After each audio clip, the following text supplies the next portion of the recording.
Hello नमस्कार, कैसे हैं आप लोग। स्वागत है आप सभी का एक नए वीडियो में।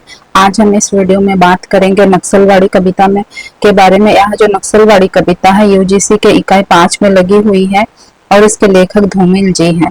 ठीक, तो इसके लेखक धूमिल जी हैं। तो धूमिल जी के बारे में भी हम महत्वपूर्ण तथ्यों को इस वीडियो में पढ़ेंगे, साथ ही नक्सलवाड़ी कविता के विषय में भी जानेंगे, व्याख्या के साथ कविता को भी पढ़ेंगे। और अगर आपने प्रमिता हिंदी अकेडमी चैनल को सब्सक्राइब नहीं किया है तो जरूर सब्सक्राइब कर ले, कमेंट करें, शेयर करें और वीडियो को लाइक जरूर कर दे। और तो ज्यादा समय आप लोगों का ना लेते हुए वीडियो को स्टार्ट करते, सबसे पहले हम धूमिल के विषय में जानेंगे, समझेंगे और पढ़ेंगे कि धूमिल का व्यक्तित्व कैसा था, वो कहाँ के रहने वाले थे, उनका जन्म कब हुआ था, सारी चीजों को हम पढ़ेंगे। तो अगर आपको इन चीजों के बारे में नहीं पता है तो आप नोट डाउन भी कर सकते हैं या फिर स्क्रीनशॉट भी ले सकते हैं, ताकि आप बाद में रिवीजन करें और फिर आपको अच्छे से याद हो जाए। तो सुदामा पांडे धूमिल जी का जन्म 9 जनवरी 1936 को वाराणसी के निकट खेवली गांव में हुआ था। ठीक, कहाँ पे हुआ था? वाराणसी के निकट खेवली गांव में हुआ था। अगर पेपर में पूछा जाए कि धूमिल जी का जन्म कहाँ हुआ था, ऑप्शन में वाराणसी भी रहे और खेवली भी रहे, तो आप खेवली गांव को ही टिक लगाओगे। खेवली स्थान है, उस जगह का नाम है, इसलिए खेवली को लगाओगे। ठीक है, तो खेवली गांव में हुआ था। इनके पिता का नाम विश्वनाथ पांडे था। ठीक, इनके जो पिता थे इनका नाम विश्वनाथ पांडे था, जो पेशे से एक मुनीम थे। माता रजवंती देवी थी। माता का नाम क्या था? रजवंती देवी थी। धूमिल का बचपन संघर्ष में रहा। 12 वर्ष की अवस्था में उनका विवाह मूरत देवी से हुआ। देखिए कितनी कम उम्र में इनकी शादी हो गई थी। एक किशोर अवस्था प्रारंभ हुआ था। आप कह सकते 12 वर्ष का उम्र क्या ही होता है। आप सोचिए, आप जब 12 वर्ष की उम्र में थे तो आप कैसी स्थिति में थे, क्या आपकी मानसिकता थी, क्या आपकी सोच विचारधारा रही होगी। तो 12 वर्ष के उम्र में किशोर अवस्था के एक बच्चे की शादी हो रही है। यहाँ पे धूमिल जी की शादी क्या कब हो गई थी? 12 वर्ष की उम्र में। किसके साथ? मूरत देवी के साथ हुई थी। धूमिल गांव के पहले व्यक्ति थे जिन्होंने हाई स्कूल पास किया था। अर्थात इस बात से हमें यह समझ में आ रहा है कि वह जो गांव है, खेवली गांव है, वहां के लोग ज्यादा शिक्षित नहीं थे, क्योंकि जो धूमिल है वह उस गांव का प्रथम व्यक्ति था जो हाई स्कूल पास किया था। इससे हमें यही समझ में आ रहा है कि वहां के जो लोग थे वह अनपढ़ थे या तो बहुत कम शिक्षित थे। तो आर्थिक दबाव के कारण वे अपनी पढ़ाई जारी नहीं रख सके, लेकिन उन्होंने स्वाध्याय और पुस्तकालय जाना नहीं छोड़ा। अर्थात इससे हमें यहाँ समझ में आता है कि धूमिल जी जो थे उन्हें पढ़ाई से बहुत लगाव था। वो पढ़ाई नहीं छोड़ना चाहते थे, लेकिन आर्थिक दबाव के कारण, अर्थात परिवार में आर्थिक स्थिति सही नहीं थी उनकी, इस कारण से उन्हें मजबूरी में काम करना पड़ा, पढ़ाई छोड़ना पड़ा। इसलिए उन्होंने साथ ही साथ काम करने के साथ साथ स्वाध्याय किया, स्वयं से अध्ययन किया और पुस्तकालय जाना नहीं छोड़ा। रोजगार की तलाश धूमिल को कलकत्ता ले गई। रोजगार की तलाश धूमिल को कलकत्ता ले गई। कलकत्ता में उन्होंने मजदूर के रूप में लोहे ढोने का काम किया। देखिए जो लोहा ढोने का काम है, मजदूर का काम होता है, कितना मेहनत का काम होता है, कितना परिश्रम का काम होता है। और यहाँ काम कौन करता है? जो पढ़े लिखे ज्यादा ना हो, जिन्हें कोई अच्छे पद पे कोई काम नहीं मिल सकता, नौकरी नहीं मिल सकती, वही लोग ऐसा काम करेंगे। तो धूमिल जी यहाँ पे हाई स्कूल पास किए थे, तो उनके पास कोई ग्रेजुएशन की डिग्री नहीं थी, कोई और डिग्री डिप्लोमा कुछ भी नहीं था कि वो अच्छे पद पे काम कर पाए। तो उन्होंने क्या किया? मजदूर के रूप में लोहे को ढोने का काम किया। कहाँ पे? कलकत्ता पे। कलकत्ता में उन्होंने यहाँ काम किया। उनके मित्र तारकनाथ पांडे उन्हें एक लकड़ी की कंपनी मेसर तलवार ब्रदर्स प्राइवेट लिमिटेड में नौकरी दिलवा दी है। उनके जो एक मित्र थे तारकनाथ पांडे, इन्होंने इस प्राइवेट लिमिटेड में उन्हें नौकरी दिला दी धूमिल जी को। ठीक, आगे देखते हैं। 1.5 वर्ष तक नौकरी करने के बाद वे बीमार पड़ जाने के कारण पुनः अपने घर वापस लौट आए।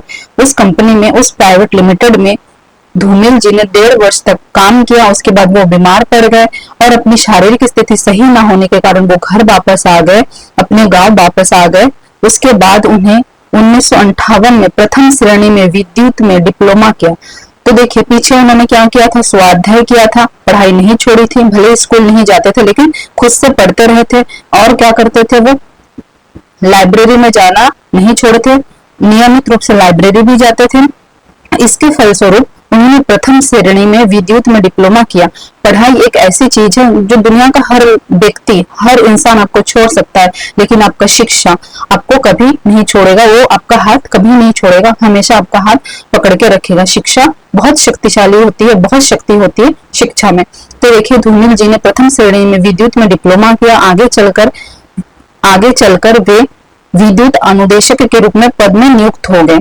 आगे चलकर क्या हो गए, विद्युत अनुदेशक के पद पर नियुक्त हो गए। जब पहले के हम पिछले स्लाइड में जब हम पढ़ रहे थे तो हमने क्या पढ़ा कि वो एक मजदूर के रूप में भी काम किए, एक प्राइवेट लिमिटेड कंपनी में भी काम किया, लेकिन जब उन्होंने पढ़ाई किया और उन्हें अच्छा डिप्लोमा मिल गया तो फिर उन्हें अच्छे पद पे काम भी मिल गया, विद्युत अनुदेश के पद पे नियुक्त हो गए।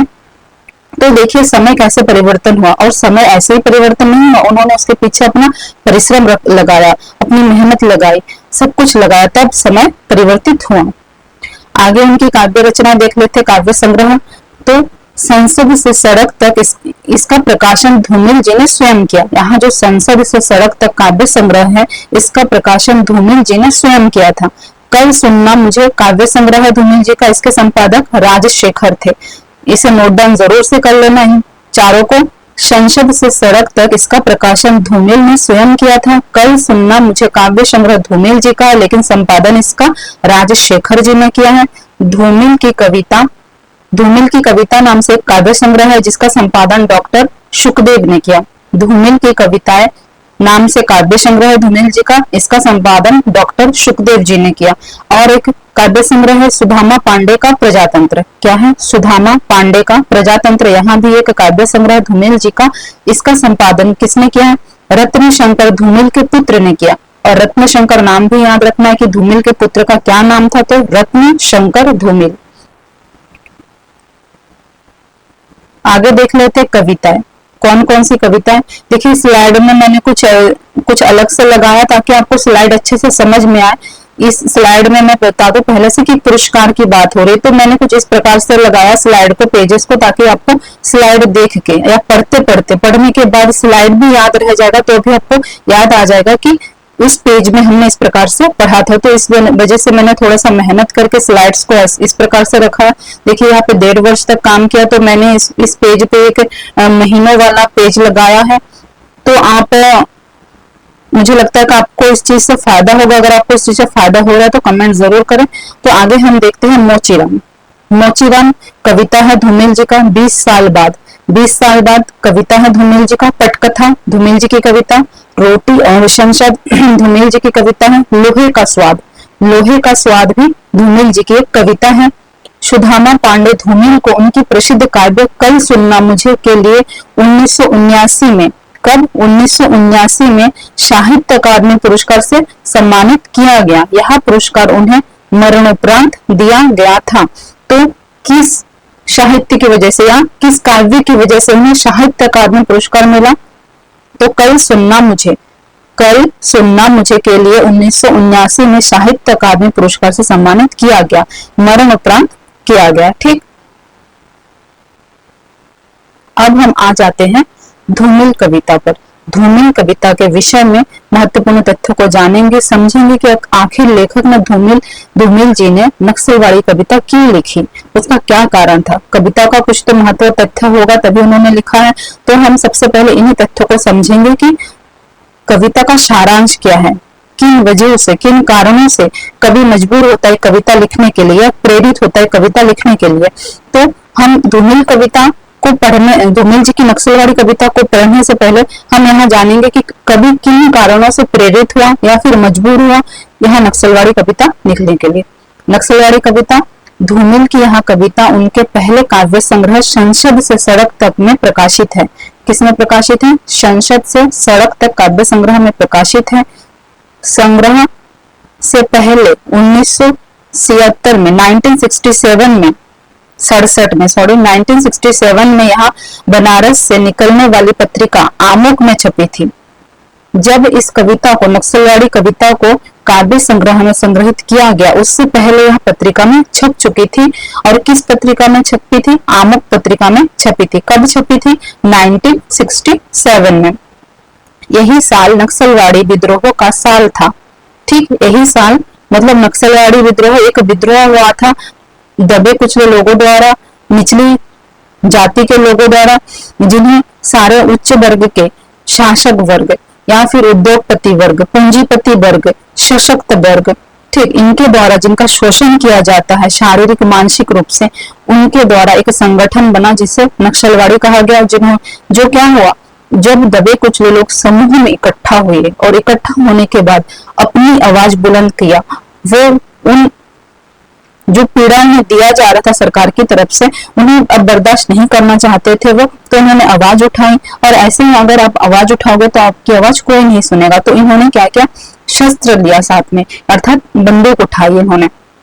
इसे इस संगठन को, समूह को नक्सलवाड़ी नाम दिया गया। तो यही साल नक्सलवाड़ी विद्रोह का साल था। उस समय किसी स्थापित पत्रिका में इस कविता का प्रकाशन होना लगभग असंभव था। अच्छा, क्यों असंभव था? तो इसलिए असंभव था क्योंकि इस पत्रिका में इन्होंने शासक वर्ग के खिलाफ लिखा है, मजबूत वर्ग, पूंजीपति वर्ग, जो हमारे देश में ऊंचे तबके पे बैठे हुए लोग हैं, उनके खिलाफ लिखा है। तो अगर आप उनके खिलाफ लिखते हो या कोई कभी उनके खिलाफ लिखता है, जो वर्तमान में शासन कर रहा है, उनके खिलाफ अगर लिखा जाएगा, तो क्या उनकी जो पत्रिका है, कविता, उन्हें छपने दिया जाएगा? नहीं दिया जाएगा, उनसे रोका जाएगा, उस पर प्रतिबंध लगाई जाएगी। तो इसी बात को यहाँ कहा गया कि उस समय किन्हीं परिस्थिति स्थापित पत्रिका में इस कविता का प्रकाशन होना लगभग असंभव था। भारत की राजनीति में नक्सलवाड़ी की विस्फोट हैसियत तब भी थी। आधुनिक कविता के इतिहास में धूमिल साठोत्तरी अराजक विद्रोह से आगे बढ़कर सुसंगत विपक्ष की ओर आक्रमण का प्रतिनिधित्व सबसे बेहतर तरीके से करते हैं। नक्सलवाड़ी बंगाल का रेल स्टेशन है। बंगाल में एक रेल स्टेशन का नाम नक्सलवाड़ी है, बताया जा रहा है नक्सलवाड़ी है। वह छोटा सा स्टेशन अचानक देश में विभक्ति की एक व्यवस्थित दिशा देने वाली केंद्र का नाम बन गया। कैसे बन गया? क्योंकि इसी स्थान से, यहाँ जो नक्सलवाड़ी स्टेशन है बंगाल में, इसी स्थान से वह संगठन, वह समूह जागृत रूप से काम करने लगा। और उस संगठन के, उस समूह के नेता कौन थे? उस संगठन के नेता थे तरुण मजूमदार, ऐसा कुछ नाम था, मुझे नाम सही से याद नहीं आ रहा। ऐसा ही कुछ मजूमदार नाम से था कोई व्यक्ति। इन्होंने ही, आप एक बार सर्च कर लीजिएगा कि मजूमदार है, इतना मुझे याद है, लेकिन आगे उनका नाम मुझे याद नहीं आ रहा। तो जो मजूमदार जी थे, उन्होंने इस संगठन का क्या किया, प्रतिनिधित्व किया और इन्हें सारे लोगों को, दबे कुचले लोगों को एकत्रित किया और उन्हें साथ में आवाज उठाने के लिए प्रेरित किया और साथ ही उन्हें हथियार उठाने के लिए भी प्रेरित किया। क्योंकि दबे कुचले नीचे तबके के लोगों का आवाज सुनने के लिए उस समय, उस स्थिति में, समाज में, शासन वर्ग में कोई भी तैयार नहीं था। उन्हें और भी ज्यादा शोषित किया जा रहा था, उनकी जमीनें हड़प ली जा रही थी, उन्हें कई प्रकार की व्यवस्थाओं से वंचित रखा जा रहा था, उनकी जो सामान्य जरूरतें हैं वह भी पूरी नहीं हो पा रही थी। तो बहुत सारी ऐसी घटनाएं, बहुत सारी ऐसी स्थिति है कि जिस वजह से प्रताड़ित होकर लोगों ने, दबे कुचले लोग कभी भी आसानी से अब हथियार नहीं उठाते, क्योंकि जो निचले तबके के लोग होते हैं उनका सारा ध्यान, सारा समय इसी में लगा रहता है कि किसी प्रकार से उनका दिन का जो खाने पीने का है, सामान है, रहने का है, गुजारा करने के लिए जितना पैसा है, इनकम है, वो कहीं से मजदूरी करके या कोई काम करके निकल जाए, इसी में उनका सारा ध्यान लगा रहता है। उनके पास इतना समय ही नहीं होता, इतना पैसा ही नहीं होता है कि अपना काम धंधा बंद करके वो इस प्रकार के संगठनों में संलिप्त होकर उग्रवादी बनकर रहे या कोई काम करे। लेकिन जब कोई भी रास्ता ना बचे, कोई भी रास्ता ना बचे, तो आखिर में लोगों को ये रास्ता अपनाना पड़ता है। या कई बार हमने देखा है कि ऐसे हमने कई चीजें पढ़ी है, पुस्तकें पढ़ी है, जिसमें बताया जाता है कि दबे कुछ लोगों द्वारा ऐसा कदम उठाया जाता है। तो इसी वजह से धूमिल जी इन लोगों से जुड़े हुए थे, एक प्रकार से इनका समर्थन करते थे और इन लोगों को सही ठहराते थे जिन लोगों ने हथियार उठाया था। धूमिल जी की नजरों में ये लोग गलत नहीं थे, क्योंकि इन्होंने कोई गलत मांग नहीं किया था या किसी को लूटने के लिए हथियार नहीं उठाया था या किसी बड़े तबके के लोगों को डराने के लिए नहीं हथियार उठाया था। ये बस अपनी जरूरत पूरी करने के लिए, अपनी एक शिकायत को रखने के लिए हथियार उठाया था। इसलिए धूमिल जी इनके पक्ष में थे और इन्हीं के पक्ष में रहकर उन्होंने यह कविता लिखा। तो आगे देखते हैं। उत्तर प्रदेश, बिहार, आंध्र प्रदेश में नक्सलवाड़ी आंदोलन का प्रसार हुआ। देखिए कौन कौन से जगह पे, उत्तर प्रदेश में, बिहार में और आंध्र प्रदेश में। तो उस समय में इन जगहों पर, उत्तर प्रदेश, बिहार, आंध्र प्रदेश जैसे जगहों में शिक्षित वर्ग बहुत ही कम थे। मतलब ज्यादातर लोग यहाँ पे अशिक्षित ही थे, एक प्रकार से आप मान सकते हैं। और खेती किसानी करने वाले लोग ज्यादा थे, ऊंचे तबके के लोग यहाँ कम थे। तो इन्हीं लोगों का शोषण हो रहा था। इन्हीं लोगों की जमीनें हड़पी जा रही थी, इन्हीं लोगों पर तरह तरह का टैक्स लगाया जा रहा था और इन्हीं लोगों से शारीरिक रूप से अधिक परिश्रम लिया जाता था और उनको पारिश्रमिक कम दिया जाता था। तो बहुत सारी ऐसी कारण रही होगी जिसकी वजह से लोगों ने हथियार उठाना ही आखिरी रास्ता समझा। इस आंदोलन ने सभी को मोर्चे में परिवर्तन कर दिया। धूमिल ने नक्सलवाड़ी आंदोलन का पर्याप्त समर्थन किया। देखिए यहाँ पे स्पष्ट रूप से लिखा हुआ है कि धूमिल ने यह जो आंदोलन है नक्सलवाड़ी आंदोलन, इसका पर्याप्त समर्थन किया। उनके काव्य में तत्कालीन राजनीति के प्रति काफी असंतोष देखने को मिला। धूमिल जी के काव्य में तत्कालीन राजनीति के प्रति काफी असंतोष देखने को मिला। तत्कालीन समय में उस समय शासन कौन कर रहा था? कांग्रेस सरकार की शासन थी उस समय, और कांग्रेस सरकार के खिलाफ उन जो नीतियां हैं कांग्रेस सरकार की उस समय रही होगी, जो नीतियां, उन नीतियों के खिलाफ, उन नीतियों को लेकर धूमिल जी के मन में काफी असंतोष था। अर्थात वह नीतियां इस प्रकार रही होगी कि नीचे तबके के लोगों को या दबे कुचले लोगों को या पिछड़े वर्ग के लोगों को उसका फायदा नहीं हो पा रहा था, क्योंकि उस समय कुछ ही साल पहले क्या हुआ था, भारत आजाद हुआ था, तो हर तरफ गरीबी थी, पिछड़ापन था, लोग अधिकतर अनपढ़ थे। तो उस समय समाज में लोगों को ज्यादा सहायता की जरूरत थी, लेकिन उस समय उस हद तक, उस पर्याप्त मात्रा में लोगों को सहायता नहीं मिल रही थी। तो इस कारण से, इन्हीं कारणों से धूमिल जी भी उस समय के तत्कालीन जो राजनीतिक दल थी, जो शासन कर रहा था, उससे असंतुष्ट थे। उसी के फलस्वरूप उन्होंने अपनी कविता में नक्सलवाड़ी आंदोलन के प्रति समर्थन मुखर किया। धूमिल नक्सलवाड़ी के पक्ष में लोगों को खड़ा करना चाहते थे। देखिए दधूमिल भी चाहते थे कि नक्सलवाड़ी के पक्ष में लोग खड़े हो जाए, अर्थात अपनी आवाज बुलंद करें, हथियार के साथ बुलंद करें और अब दबकर रहना बंद कर दे और अपने आप को शोषित होते हुए देखना बंद कर दे। अब सब मिलकर संगठित होकर आवाज उठाए, तभी समाज में आमूलचूल परिवर्तन हो सकता है, अन्यथा नहीं हो सकता। समाज के ऊंचे वर्ग के लोग इसी प्रकार सबका क्या करेंगे, सभी जो नीचे वर्ग के लोग हैं उनका शोषण करते रहेंगे और वो अपना मौज मनाते रहेंगे। तो नक्सलवाड़ी कविता में धूमिल ने स्वतंत्रोत्तर भारत की उस निराशाजनक परिस्थिति का चित्रण किया जिसने नक्सलवाड़ी आंदोलन को जन्म दिया। सुदामा पांडे धूमिल की नक्सलवादी एक सशक्त उत्तेजक कविता है। यहाँ पे नक्सलवादी नहीं, नक्सलबाड़ी होगा।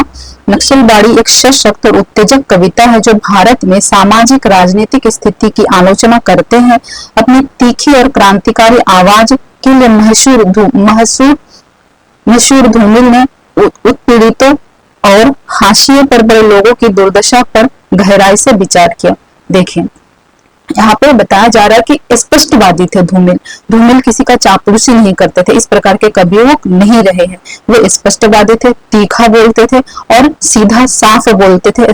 तो उनकी जो बातें थी वो तीखी थी, अर्थात शासक वर्ग को उनकी बातें तीखी लगती थी। तीखा और क्रांतिकारी आवाज के मशहूर धूमिल वो क्रांतिकारी आवाज भी उठाते थे, अर्थात दबके रहना, वो किसी प्रकार से उस चीज का समर्थन नहीं करते थे। हमेशा लोगों को जागरूक करते थे कि आप क्रांति करो, आवाज उठाओ अपनी, तभी समाज में परिवर्तन होगा और तभी आप लोगों का विकास होगा। तो धूमिल उत्पीड़ितों और हाशिए पर बड़े लोगों की दुर्दशा पर गहराई से विचार करते थे। उनकी संवेदनाएं उन लोगों से ज्यादा जुड़ी हुई थी जो दबे कुचले वर्ग हैं, हाशिए पर है, दुर्दशा की स्थिति में जीवन जो जी रहे हैं, ऐसे लोगों से धूमिल जी का लगाव बहुत अधिक था। यह कविता सत्ता में बैठे लोगों द्वारा किए जा रहे व्यवस्थागत अन्याय और भ्रष्टाचार के खिलाफ निम्न वर्ग की कुंठा और गुस्सा को दर्शाती है। यहाँ पे भी साफ साफ बताया जा रहा है कि जो शासन व्यवस्था में बैठे हुए लोग हैं उनके द्वारा नियमित रूप से या व्यवस्थित रूप में जो लगातार अन्याय किया जा रहा है, जो भ्रष्टाचार किया जा रहा है, उसके खिलाफ वो निम्न दबे कुचले हाशिए पर या दुर्दशा या दुर्गति की स्थिति में पहुंच चुके निम्न वर्ग के लोगों के मन में जो कुंठा है, जो गुस्सा है, उसको दर्शाते हैं और उसी गुस्से को, उसी कुंठा को वो क्रांति का रूप देने का प्रयत्न करते हैं। अगर कोई ऊंचे पद पर बैठा व्यक्ति, अगर आप इस चीज को अपने खुद से भी जोड़ के देख सकते हैं, या आप सोचिए कि अगर कोई ऊंचे पद पर बैठा व्यक्ति या फिर कोई शासक वर्ग अगर आपके परिवार के साथ अन्याय करे, अत्याचार करे, नियमित रूप से करे, लगातार करे, बार बार करे, हर प्रकार से शारीरिक मानसिक रूप से करे, तो इंसान क्या हो जाता है, कुंठित हो जाता है, उसमें गुस्सा बिल्कुल भर जाता है। हालांकि सभी गरीब तबके के थे तो ज्यादा कुछ नहीं कर पा रहे थे, इसीलिए धूमिल ने उन्हें क्रांति के रास्ता को अपनाने के लिए कहा और कहा कि तुम आवाज उठाओ अपनी। ज्वलंत कल्पना और कच्ची भावनाओं के माध्यम से धूमिल मौजूदा व्यवस्था पर सवाल उठाते हैं और आमूलचूल परिवर्तन की आवश्यकता पर प्रकाश डालते हैं। धूमिल इस बात को मानते हैं कि जो समाज है इसमें आमूलचूल परिवर्तन की आवश्यकता है और बहुत अधिक आवश्यकता है। अगर ऐसा नहीं हुआ तो शासक व्यवस्था अपनी आराम की जिंदगी जिएंगे, उन्हें कोई ज्यादा फर्क नहीं पड़ रहा है कि देश की अधिकतर आबादी उत्पीड़ित है और हाशिए की स्थिति में है, निम्न वर्ग बहुत ही कुंठित है, परेशान है, दुखी है, इसलिए वो समाज में आमूलचूल परिवर्तन चाहते हैं। और नक्सलवाड़ी सिर्फ साहित्य का एक अंश नहीं है बल्कि कार्रवाई का आह्वान है। क्या है? कार्रवाई का आह्वान है जो पाठकों से उत्पीड़न की संरचनाओं का सामना करने और उन्हें नष्ट करने का आग्रह करता है। तो मुझे लगता है जो धूमिल कविता है इसके विषय में जो मैंने आपको बातें बताई है वो आप लोगों को अच्छे से समझ में आ गई होगी, क्योंकि इन्हीं विषयों से जोड़कर लेखक ने यहाँ कविता लिखी है, इन्हीं विषयों को कविता के भीतर इन्होंने रखा है। तो मैं पहले इसका सारांश आपको समझाया कि किन कारणों से लेखक प्रेरित होकर यह कविता लिखा है। आगे हम कविता पे आ गए हैं, नक्सलवाड़ी कविता। तो प्रारंभ होता है यह कविता सहमति शब्द से। सहमति शब्द के बाद में यहाँ जो डॉट डॉट है, इसे ऐसे डॉट इसलिए लगा के छोड़ देते हैं कभी कि जो पाठक है जो इसे पढ़ रहा है या सुन रहा है वो क्या करे, यहाँ पे विचार करे, अपने विचार रखे। तो सहमति नहीं, यहाँ समकालीन शब्द नहीं है, इसे बागियों के बीच चालू मत करो। लेखक या फिर उस समूह संगठन की बात हो रही है कि कुछ लोग उस संगठन में, उस समूह में चाहते हैं कि जो शासक वर्ग के साथ हम समझौता कर ले, सहमति कर ले, वो जो हमें बोल रहे करने के लिए हम कर ले, इस चीज के लिए वो सहमत हो गए। क्यों सहमत हो गए? क्योंकि ये जो नीचे दबे कुछ लोग हैं, अगर ज्यादा दिन ये लोग इसी संगठन में रहेंगे तो काम नहीं कर पाएंगे, फिर इन्हें भूख की परेशानी, घर परिवार चलाने की परेशानी, भूख से पीड़ित, जंगल जंगल में भटकना, क्योंकि अगर घर में रहेंगे तो पुलिस इन्हें पकड़ कर ले जाएगी। इसीलिए कुछ लोग इन चीजों से तंग आ चुके हैं, संगठन में रहकर भी देखिए खुश नहीं है। हालांकि उन्होंने आवाज तो उठाई है, बंदूक तो उठाया है, मगर फिर भी ये खुश नहीं है, परेशान है, बहुत अधिक परेशान है। इसलिए इसी संगठन में से कुछ लोग यहाँ चाहते हैं कि हम सरकार जो भी मांग हम सरकार के आगे रखें, हालांकि उन्होंने नहीं माना है, फिर भी हम वो सरकार से समझौता कर लेते हैं ताकि हम जैसे भी हम जिंदगी जी रहे थे वैसे जीते रहे और इतनी परेशानियों का सामना हमें ना करना पड़े, क्योंकि दिन रात जंगल में रहना कोई आसान काम नहीं है। आप समझ सकते हो कि जंगल का वातावरण परिवेश कैसा होता होगा, घर से तो वहां बहुत ही अलग होता होगा। तो सहमति नहीं है, समकालीन शब्द नहीं है, इसे बागियों के बीच चालू मत करो। तो जब कुछ लोग सहमति के लिए तैयार हो गए हैं तो लेखक ने यहाँ पे कहा कि यह समकालीन शब्द नहीं है, अर्थात इस शब्द को प्रयोग करने का यह समय नहीं है। अगर आप अभी सहमत हो जाओगे समझौता करने के लिए तो आगे भी ऐसे दबते रहोगे, सरकार आगे भी आपको ऐसे शोषित करती रहेगी, तो यह समय सही नहीं है, ऐसे शब्दों को प्रयोग मत करो। इन बालिगों के बीच में चालू मत करो। बालिग अर्थात जो सोच सकते हैं, युवा वर्ग है, जो नाबालिग नहीं है, शाबालिग है, 18 वर्ष उम्र की है, युवा स्थिति में है, ऐसे लोगों के बीच में अभी से चालू तुम मत करो, यहाँ सही समय नहीं है।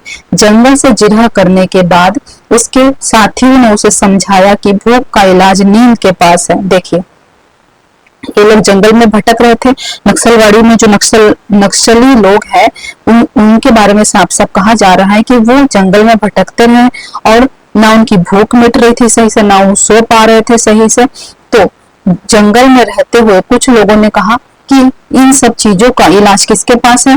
भूख का इलाज नींद के पास है। अर्थात अगर ज्यादा भूख लगे तो पानी पी के सो जाओ, तो भूख का इलाज किसके पास है? नींद के पास है। इस प्रकार के शब्द यहाँ पे प्रयोग किए गए। बहुत ही मार्मिक कविता है, बहुत अब समझोगे तो आपका, मैं कह सकती हूँ कि आपका रूह कांप जाएगा। आप उनकी भावनाओं को, उनकी स्थिति परिस्थितियों को समझो कि किन हालातों से वो लोग गुजर रहे हैं और फिर ऐसे ऐसे शब्द प्रयोग कर रहे हैं कि जंगल में जिरह करने के बाद उनके साथियों ने समझाया कि भूख का इलाज नींद के पास है। अगर किसी को भूख लगती है क्या वह सो पाता है? नहीं सो सकता। भूख का इलाज, लेकिन यहाँ पे कहा जा रहा है कि भूख का इलाज नींद के पास है। मगर इस बात से वह सहमत नहीं था। कौन सहमत नहीं था? कवि। इस बात से वह सहमत नहीं था। विरोध के लिए सही शब्द टटोलते हुए उसने पाया कि वह अपनी जुबान शहुआइन के जांघ पर भूल आया। फिर भी हकलाते हुए उसने कहा।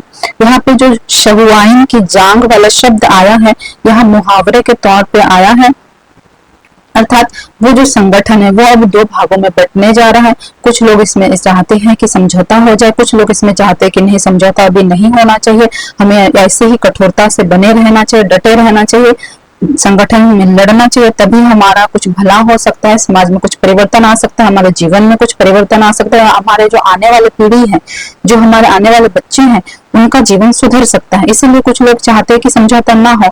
मगर यहाँ पे बता रहे हैं कवि कि इस बात से वह सहमत नहीं थे, मगर विरोध के लिए वो सही शब्द ढूंढ रहे थे कि क्या बोल के विरोध करें, मगर वो हकला जाते हैं। क्यों हकला जाते हैं? क्योंकि उस समूह संगठन में सबकी स्थिति परिस्थिति को वो अपने आंखों से देख रहे हैं कि कैसी स्थिति से सब गुजर रहे हैं, लेकिन वहां पे वो हकला जाते हैं, बोल नहीं पाते हैं और उनकी जो जुबान है वो लड़खड़ा जाती है। मुझे अपनी कविता के लिए दूसरे प्रजातंत्र की तलाश है, सहसा तुम कहोगे, और फिर एक दिन पेट के इशारे पर प्रजातंत्र से बाहर आकर वाजिब गुस्से के साथ अपने चेहरे से कूदोगे और अपने ही गुस्से पर गिर पड़ोगे।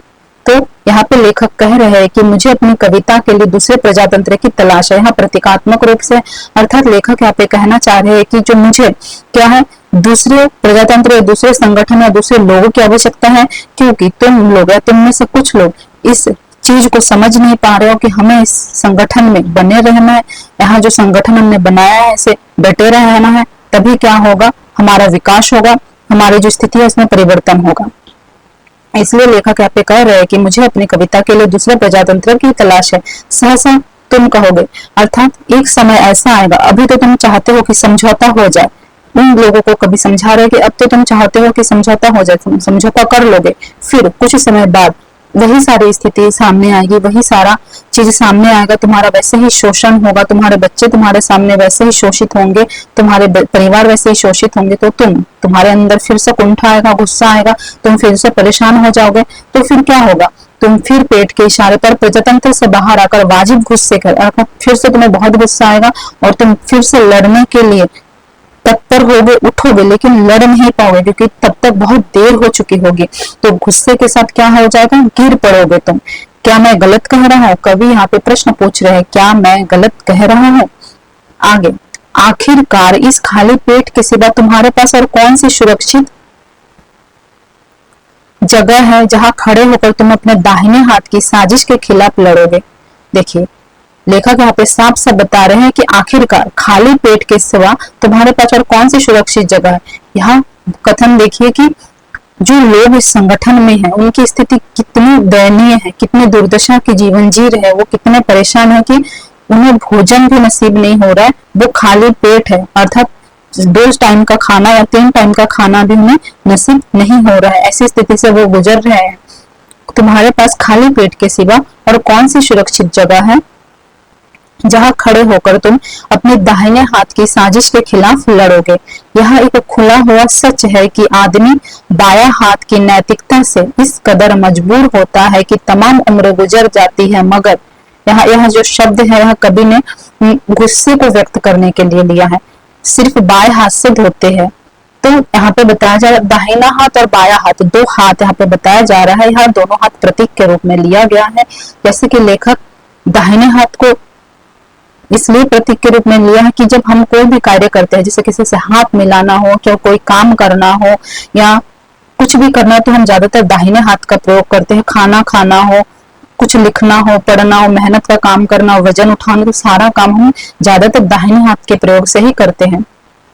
और बायां हाथ कमजोर है, यहाँ पे दर्शाया जा रहा है साफ साफ कि बायां हाथ कमजोर है, वहां सिर्फ धोने के काम आता है, बताया जा रहा है। अर्थात दाहिना हाथ यहाँ पे शासक वर्ग है, ठीक है, दाहिना हाथ यहाँ पे शासक वर्ग है, मजबूत वर्ग है, और बायां हाथ यहाँ पे कमजोर वर्ग है, शासित वर्ग है, कुंठित वर्ग है, निचले तबके के लोग हैं। इन्हें बायां हाथ यहाँ पे प्रतीकात्मक रूप से कहा जा रहा है कि तुम किसी काम के नहीं हो, तुम्हारी उम्र ऐसे ही गुजर जाएगी, तुम ऐसे चापलूस बन के रह जाओगे और बड़े तबके तुम्हारा इस्तेमाल करते रहेंगे। और अब तो हवा भी बुझ चुकी है और सारे इश्तिहार उतार लिए गए हैं जिनमें कल आदमी अकाल था। वक्त के फालतू हिस्से में छोड़ी गई फालतू कहानियां देश प्रेम के हिज्जे भूल चुकी है और वहां सड़क समझौता बन गया है जिस पर खड़े होकर कल तुमने संसद को बाहर आने के लिए आवाज दी थी। देखिए यहाँ पे बताया जा रहा है कि अब माहौल बदल गया है। एक समय ऐसा था जब शासक वर्ग को वोट की जरूरत थी जीतने के लिए, तो वह क्या करता था, जैसी जनता बात करती थी उनसे जो भी डिमांड रखती थी तो वह उन चीजों को पूरा करता था। अगर जनता उनसे किसी प्रकार का मांग रख रहा है, उनसे बात करना चाह रहा है सरकार से, सरकार के लोगों से, ऊंचे तबके के लोगों से, तो वह बिल्कुल बात कर रहे हैं। अगर उन्हें संसद के बाहर यहाँ जाकर प्रतीकात्मक रूप में बोला गया है कि संसद के बाहर का सड़क में अगर खड़े होकर उन्हें बुलाया जाता था तो वो आ जाते हैं, यहाँ प्रतीकात्मक रूप से लिया गया है।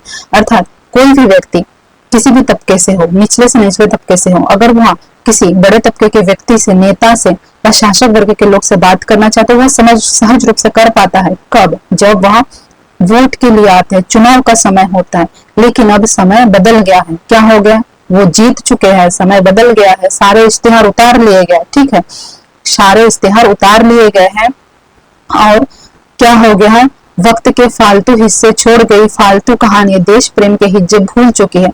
जिन्होंने वादा किया था देश प्रेम का, वो हिज्जे अब भूल चुके हैं और वहां सड़क समझौता बन गई है।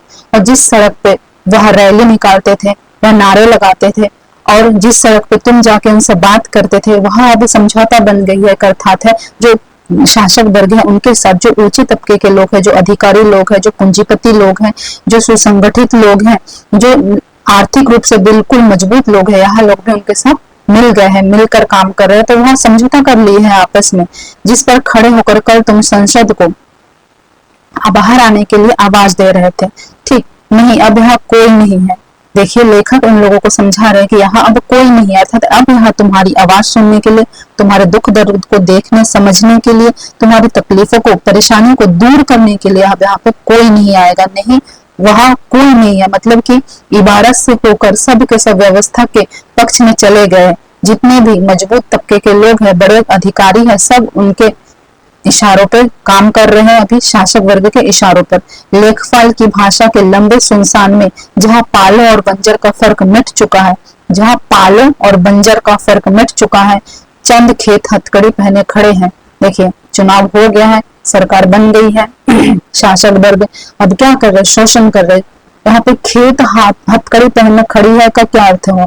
इसमें यहाँ अर्थ हुआ कि अब क्या हो रहा है, जो शोषित वर्ग है उनकी जो जमीनें हैं वहां भी शासक वर्ग हड़प रही है, या फिर नेता वर्ग, या फिर पूंजीपति वर्ग, या फिर आप मान के चल सकते हो जो आर्थिक रूप से संगठित है वहां वर्ग उनकी जमीनों को भी हड़प रहा है। किसके? निचले तबके के लोगों की। और वो आवाज नहीं उठा पा रहा है निचला तबका, क्योंकि जब उनकी बात को सुनने वाला ही नहीं है वहां पे, तो आवाज उठा के किससे किससे अपना दुख गाए। तो यहाँ पे बताया गया चंद खेत हथकड़ियां पहने खड़े हैं और विपक्ष में सिर्फ कविता है, विपक्ष में सिर्फ कविता है, सिर्फ हिजाम की खुली हुई किस्मत से एक उस्तार चमक रहा है।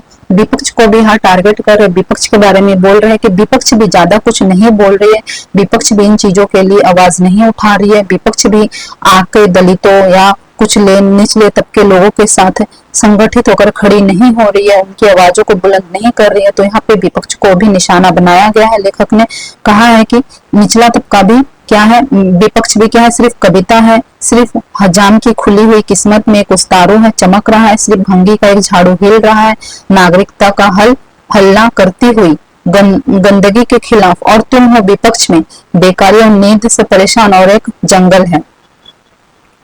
जो निचले तबके के लोग हैं उनका समर्थन करने के लिए यहाँ पे कोई नहीं आ रहा है। तो निचला तबका क्या हो रहा है, दब कर कुचल कर भी अपना काम देखिए कर रहा है। यहाँ पे उस्तार क्या होता है, जो नाई होता है, जो शेविंग वगैरह कराते हैं, बाल वगैरह वो मुंडवाते हैं, तो उनके पास ये होता है, उस्तारू बोला जाता है। तो इसको बताया जा रहा है। और जो भंगी भी निचली जाति में आता है, सिर्फ भंगी का एक झाड़ू हिल रहा है, अर्थात वो अपना काम कर रहा है। नागरिकता का हक हलाल करता हुआ ये लोग क्या कर रहे हैं, नागरिकता का हक अदा कर रहे हैं। ठीक, यह अपना काम कर रहे हैं और यह मजबूर है अपना काम करने के लिए। अगर काम नहीं करेंगे तो इनका भोजन कहाँ से आएगा, इनका घर कैसे चलेगा। तो यह नागरिकता का हक हलाल करते हुए गंदगी के खिलाफ, और तुम हो गंदगी के खिलाफ का अर्थ क्या हुआ कि जो जिस प्रकार यहाँ नागरिकता का हक अदा करते हुए गंदगी साफ कर रहा है भंगी, उसी प्रकार तुम्हें भी क्या करना चाहिए, अपनी आवाज उठानी चाहिए।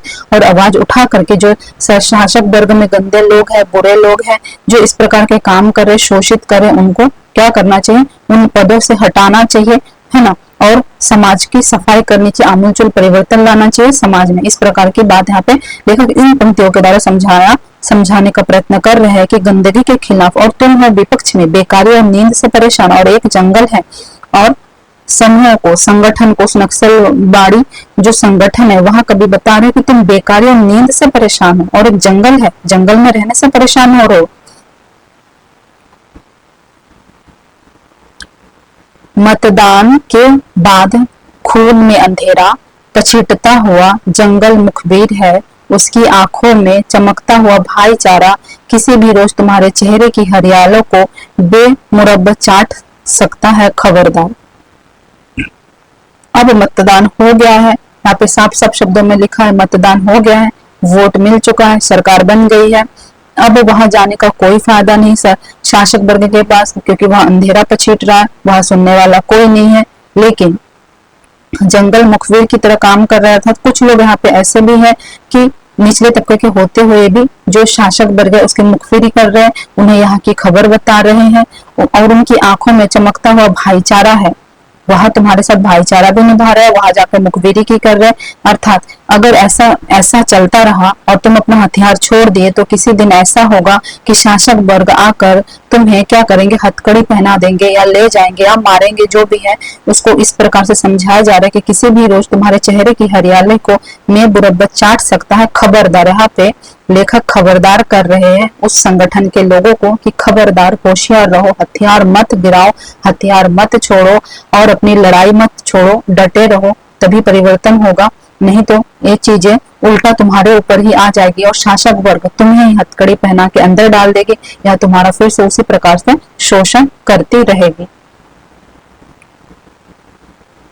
आगे है, उसने तुम्हारे परिवार को नफरत के उस मुकाम पर ला खड़ा किया कि कल तुम्हारा सबसे छोटा लड़का भी तुम्हारे पड़ोसी का गला अचानक अपनी स्लेट से काट सकता है। क्या मैंने गलत कहा है? आखिरकार आखिरकार। तो यहाँ पे लेखक कह रहे हैं कि मतलब उन लोगों ने, शासक वर्ग ने या ऊंचे तबके लोगों ने तुम्हारे साथ इतना अन्याय अत्याचार किया, तुम्हारा परिवार भी इन चीजों को देख रहा है, वहां आंख बंद करके नहीं बैठे हैं, वहां भी तुम्हारे बच्चे भी इन चीजों को देख रहे हैं। तो बचपन से बिल्कुल छोटी उम्र से जब वही चीजें देख रहे हैं तो उनके मन में भी एक नफरत भरता जा रहा है शासक वर्ग के खिलाफ। तो इतना नफरत बच्चे के अंदर भरना अच्छी बात नहीं है, क्योंकि ये जो नफरत बच्चे सीख रहे हैं, किनकी वजह से सीख रहे हैं? शासक वर्ग की वजह से सीख रहे हैं, क्योंकि वही इनका शोषण कर रहे हैं। तो बच्चे के मन में इतना नफरत भर रहा है। और यहाँ पे सबसे छोटा बेटा इसलिए कहा गया क्योंकि वहां नाबालिग है, इसलिए यहाँ छोटा बेटा शब्द प्रयोग किया लेखक ने कि तुम्हारे जो नाबालिग बच्चे हैं या तुम्हारी इस पीढ़ी में जो नाबालिग बच्चे हैं जो इन चीजों से परेशान है, दुखी है, उनके मन में भी नफरत इस कदर बढ़ रहा है कि कल को ये त्याग करेंगे, पड़ोसी का गला काट देंगे अपने स्लेट से। और इसमें कोई अचरज की बात नहीं है कि वो नफरत इस कदर सीख रहे हैं, इस कदर जब बड़ा तबका इन्हें दबा रहा है, परेशान कर रहा है। जब भी हम देखते हैं कि हमारे घर परिवार में भी जब हमारे माता पिता या कोई और परेशान होता है तो हमें भी उस चीज से बुरा लगता है। तो इसी प्रकार इनके परिवार में भी जब इनके परिवार वाले इतने परेशान है तो इनके बच्चे भी उन चीजों को समझ सकते होंगे, उनके भीतर में नफरत भर रहा होगा। तो इसी नफरत से अगर वो अपने कल के पड़ोसी को का गला काट देगा, अर्थात कल को वो भी नफरत का रास्ता अपनाए, मारपीट करने लगे, लोगों को मार डाले, तो इसमें कोई अचरज की बात नहीं होगी। इसलिए तुम आज लड़ो, आज अपना परिवर्तन करो, समय आमूलचूल परिवर्तन लाओ, तभी तुम्हारा जो कल है, आने वाली पीढ़ी है, वो अच्छा बनेगी, पढ़ लिखकर आगे बढ़ेगी। यह बात पंक्ति इसके माध्यम से लेखक समझा रहे हैं।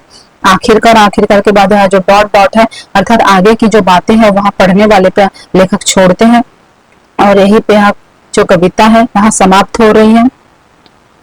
तो आप जरूर से कमेंट करके बताइए कि कविता आपको कैसा लगा, समझ में आया नहीं आया, और उन बच्चों के साथ भी शेयर करें जो पढ़ रहे हैं, हिंदी साहित्य की पढ़ाई करते हैं। तो आज के लिए इतना ही, मिलते हैं कोई अगले वीडियो में, तब तक के लिए जय हिंद।